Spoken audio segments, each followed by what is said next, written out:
যে একবার জিবরিল আলাইহিস সালাম আল্লাহর নবী সাল্লাল্লাহু আলাইহি ওয়াসাল্লামের কাছে ছিলেন। এমন অবস্থায় আসমানে একটা শব্দ হলো।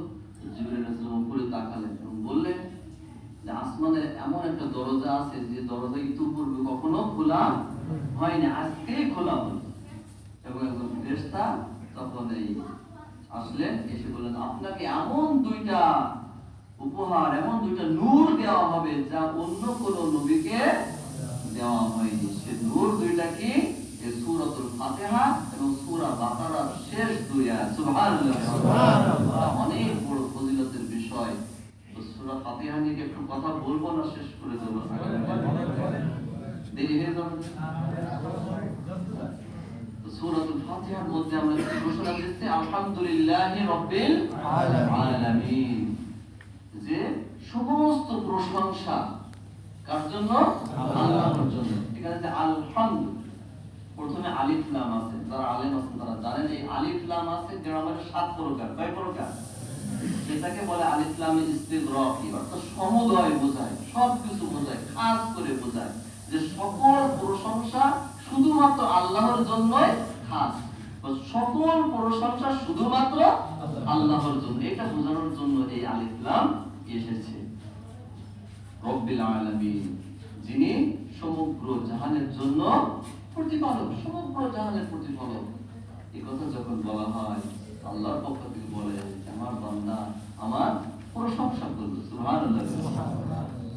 এই প্রশংসা কেন করতে? কারোর কাছে কিছু চাইতে গেলে অবশ্যই তার গুণকীর্তন, তার প্রশংসা করা জরুরি না? জরুরি না?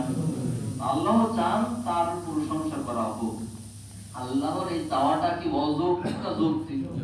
তিনি আমাদের সৃষ্টি করেছেন, তিনি আমাদের জীবন দিয়েছেন, চোখ দিয়েছেন, কান দিয়েছেন, নাক দিয়েছেন, মুখ দিয়েছেন, যাবতীয় সবকিছু তো তিনিই দিয়েছেন।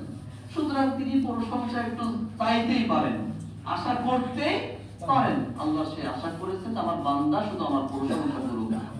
যখন কোন বান্দা প্রশংসা করে আল্লাহ খুশি হয়ে যান। সুবহানাল্লাহ। হাদিস শরীফ আছে আলহামদুলিল্লাহ তামলাউল মিজান, আলহামদুলিল্লাহ বললে মিজান নেকিতে পূর্ণ হয়ে যায়। সুবহানাল্লাহ। একবার যদি কেউ আলহামদুলিল্লাহ বলে নেকিতে তার দাঁড়িপাল্লা মিজান কি হয়ে যায়? ভরে যায়। সুবহানাল্লাহ। এজন্য আলহামদুলিল্লাহ বেশি বেশি বলা দরকার। যখনই আলহামদুলিল্লাহ বলে তখন আল্লাহ বলেন বান্দা আমার কি করলো? প্রশংসা করলো। এরপরে যখন আর রহমানির রহিম বলছে তখন বলবে আমার আল্লাহ বলেন আমার বান্দা আমার গুণকীর্তন করবে, আমার গুনাহগুণ বর্ণনা করলো। আর রহমান তিনি তো রহিম, তিনি মহান দয়ার অধিকারী। এখানে আর রহমান আর রহিম আছে। রহমান তিনি সবার দুনিয়ার জন্য, এটা প্রযোজ্য। তাফসীরের মধ্যে এসেছে যে আল্লাহ এই দুনিয়ায় মুমিন, ফাসিক, ফুজ্জার, কাফির, মুশরিক, হিন্দু, খ্রিস্টান মানে সব ধরনের মানুষের প্রতি তার জন্য স্বাভাবিকভাবে তার দয়া আছে না নেই?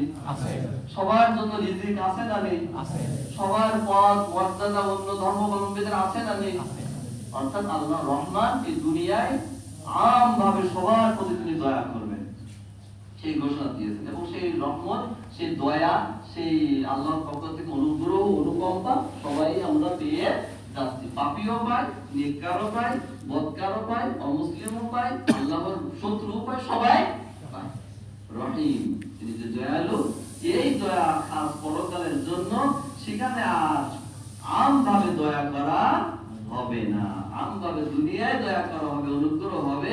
কিন্তু সেই দিন শুধুমাত্র যারা আমলে সালেহ করে গিয়েছে, তার প্রতি বিশ্বাস করে গিয়েছে, মুমিন, মুত্তাকি, মুসলিম হয়ে যারা পরকালে গিয়েছে, তাদের জন্য এই দয়া খাস থাকবে। সবাই সেদিন দয়া পাবে না। এরপরে যখন বলেন মালিকি ইয়াউমিদ্দিন, তখন আল্লাহ বলেন আমার বান্দা আমার বড়ত্বের ঘোষণা দিচ্ছে, আমার মর্যাদার ঘোষণা দিচ্ছে। বিচার দিবসের মালিক। বিচার দিবস কি? সূরাতুল ইনফিতারের মধ্যে ওয়ামা আদরাকা মা ইয়াউমুদ্দিন, ইয়াউমুদ্দিন সুম্মা মা আদরাকা মা ইয়াউমুদ্দিন। যে বিচার দিবস কি? কি তোমাকে জানাবে? ইয়াউমা লা তামলিকু নাফসুল লিনাফসিন শাইআ ওয়াল আমরু ইয়াউমা ইযিন লিল্লাহ। বিচার দিবস তো সেটাই যেদিন সকল কর্তৃত্ব আমি আল্লাহর থাকবে।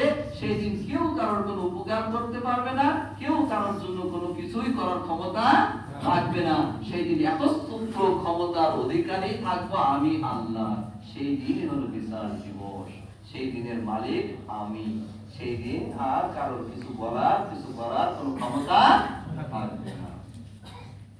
ইয়াকা না'বুদু ওয়া ইয়াকা নাস্তাঈন, এই ঘোষণা যখন দিচ্ছি যে আল্লাহ আমি শুধু আপনারই উপাসনা করি, আপনার কাছেই সাহায্য চাই, এই ঘোষণা যখন দিচ্ছি তখন আমার আল্লাহ বলছেন এই হচ্ছে আমার এবং